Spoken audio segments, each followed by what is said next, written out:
Ano po yung gusto ko? May konting kunat. Ayan. Sa akin pong tapa, beef po ito. Binabad ko po sa toyo, lemon, bawang, asin, paminta, konting asukal. Ang tapa po talaga na ginagawa, wala po talagang asukal. Sa anong araw po talaga, asin lang po talaga. Iba po binibilid po sa araw. Ang lolo ko po kasi nagtatapa po yun ng kabayo. So ito po yung tinatawag na Filipino beef jerky. Yung nakikita po yung mga dried. So sa atin po, ito po yung tinatawag na tapa. Siyempre, ang mga Pilipino ay maraming inovasyon. So naglalagay na rin ng ibang pampalasa. Kaya nakalakihan ko po talaga na tapa, asin, toyo, minsan wala pong toyo, may konting kalamansi sa bawang. Yan po. So yung toyo, pampalasa din. So magpainit po muna tayo ng kawali o kaldero, kawali. Bayad ko ngayon. Nakapanibago po. Kaya na po hindi po ako naka-vlog ng nakaraan na medyo sumama po yung ano ko, pakiramdam ko eh. Ito na po muna itong mainit. Saka pa yung pakiramdam kasi lumabas po ako, medyo na-overwhelm po ako sa mga nagkagod. Kaya ako po maglalabas eh. Yung siyempre, maraming lumapit. Muntik na masapok. Sabi ng isa, susunod ka lalabas dito ah. Tignan yung mga tao, nagtakbo. Hindi po palapit. Palayo pala. Bago nga po pala tayo magluto ng tapa, piprito po muna akong itlog. Painit lang po tayo mantika. Pag maglalagay po tayo ng mantika ng piprito, huwag nyo pong basta lagay itlog kasi didikit. Painitin nyo po yung kawali at mantika. Diba? Para naman hindi masayang yung piprito ninyo. Kapag magluluto po ako ng sunny side up na itlog, gusto ko po lutong-luto. Ayoko po ng malasado o malabsa. Nakita nyo ba? Naharangan yata ng magandang muscle ng braso. Ayan.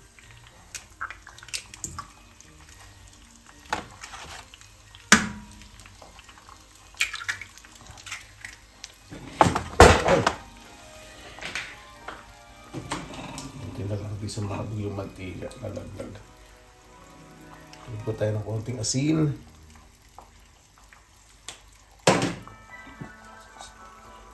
Konting paminta. At ang technique po, para maluto yung ibabaw, para hindi nyo na ibaligtad, takpan po ninyo at set po ninyo sa low heat yung apoy. Di ba? Uy, maganda. Kasi kung babaliktarin nyo pa, diba? Ito yung technique. Maganda pagkakaluto. Dari natin, diba? Sa pinagpirituhan ng itlog, dahan-dahan po natin ilagay ang tapa.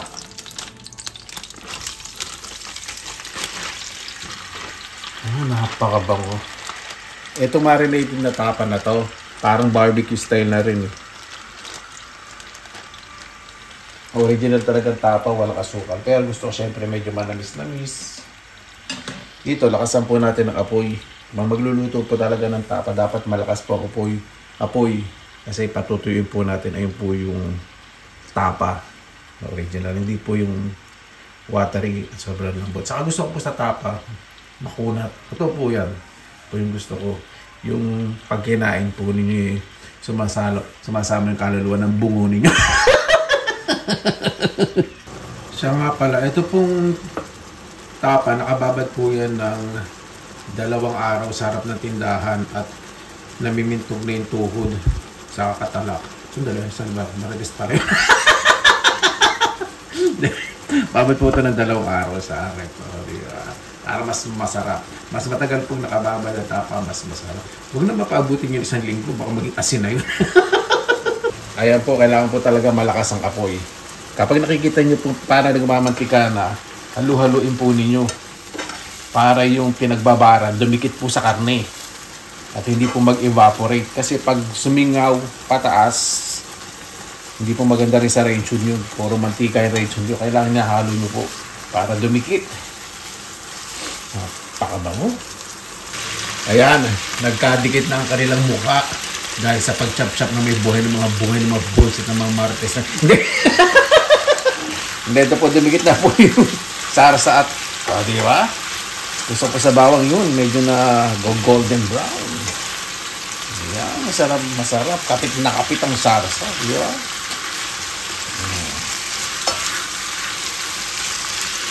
Okay na po yan, tuyo na. Sunod na po natin ng sinangag. Sa pinaglutuan po ng tapa, lalagay din po ng konting atsuete oil, garlic, atsuete oil para po sa ating sinangag. Para maganda kulay. Ito po yung natural na food coloring. Saka kagandahan nito, may bawang. Di ba? Mas magiging masarap ang ating sinangag. At maganda rin tignan ang itsura. Ayan. Lagay na po natin ng basmati rice po ito. Gusto po kasi sa sinangag talaga buhaghag. Lagay lang po tayo ng konting asin. Konting paminta. Hindi na ako maglalagay ng toyo. Kasi yung aking tapa, syempre medyo maalat na yun. Ayan! Ito na rin po ang ating sinangag. Di ba? Napakaganda po ng itsura. Masarap, buhaghag. Mabuhay! Yan! Maraming salamat na po sa Panginoon. Sama-sama na naman po tayo. Naway safe po ang lahat. Excuse me.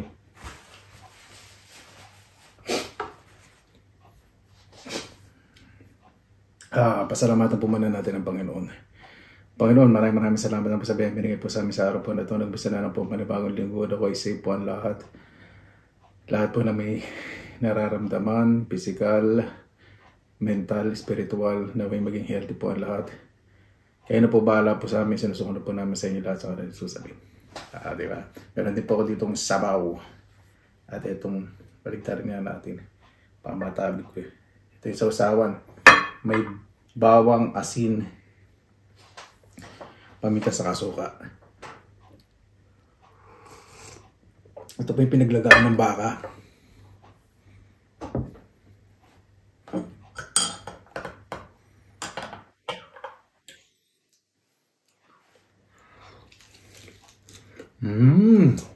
Ano po yung gusto ko? May konting gunat.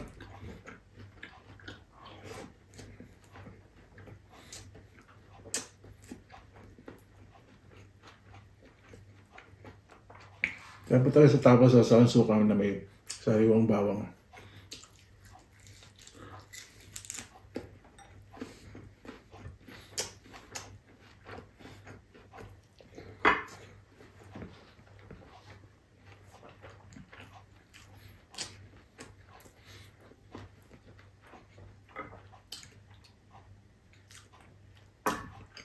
Yung suka galing sa Pilipinas. Sarap.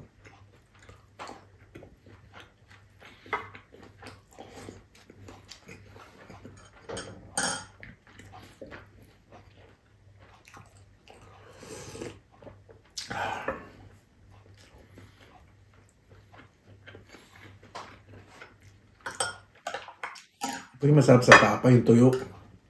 Yung po naman masa-masa na tapa. Na parang giniling.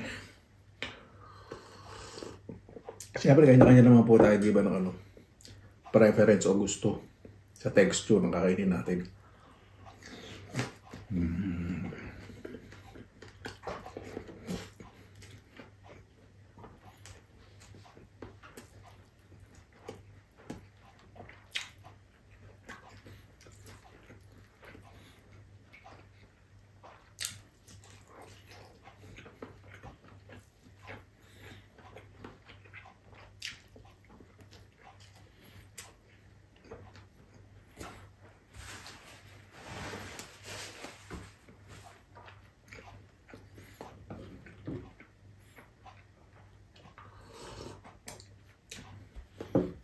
Maliit po ako. Isang beses po ako nakakain ng tapsilog. Talagang nung nakain ko po yung bakan, makunat. Tapos may saboy, sinangag. Nakain po sa amin, sa mga kanto po, araw. Tapos din po yun.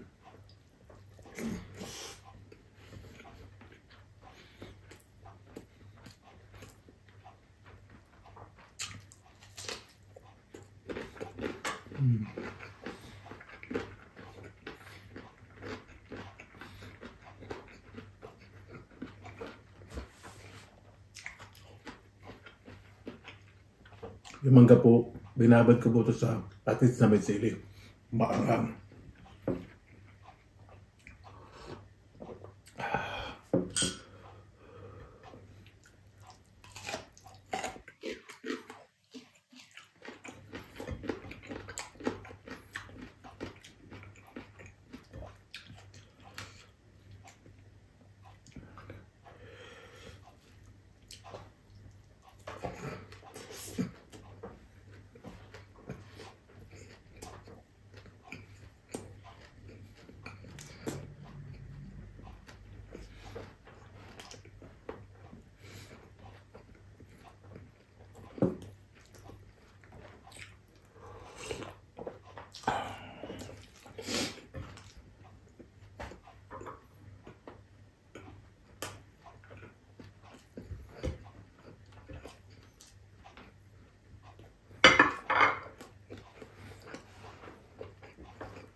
Talaga, pag nag-almasal, may kape.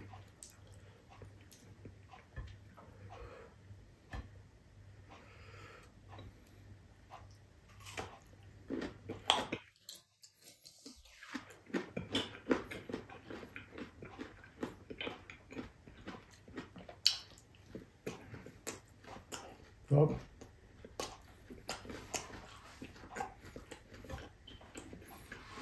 Papakin niya kasi hindi po siya masyadong maalat.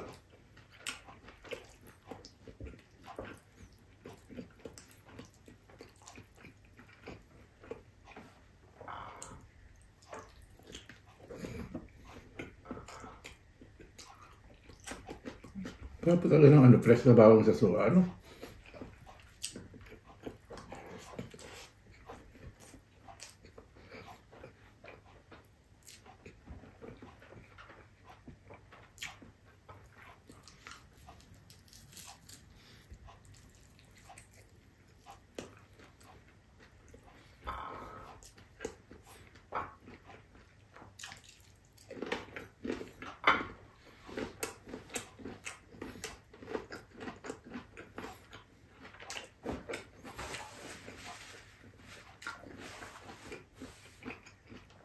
Medyo naluluha ako sa anghang ng mangga.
Cappuccino po yan ko.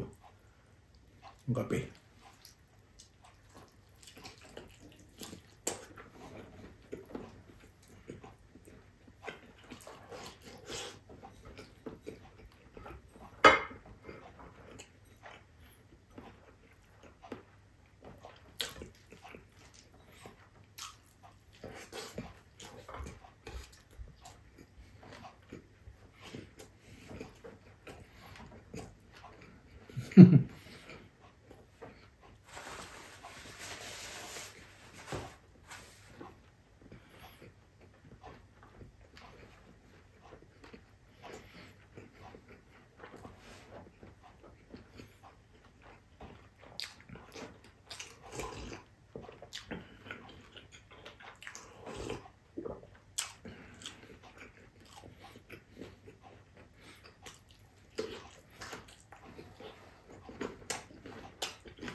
Hindi po sa kinakain ko yun. Up.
Ang ganito almusal.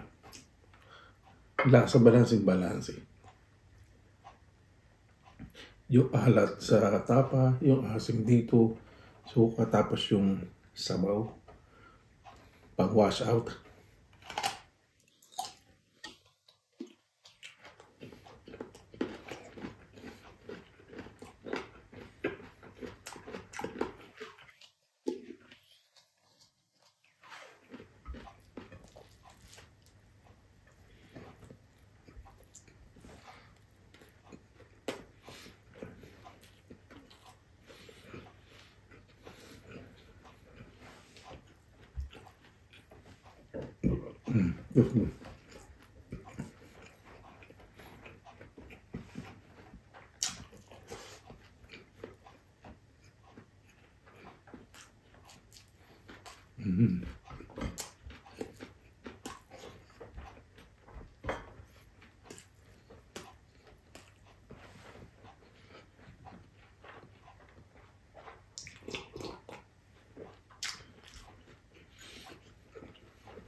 Pero no snack mamaya. Paano po, bago tayo magtapos, pasalamatan po muna natin ang Panginoon.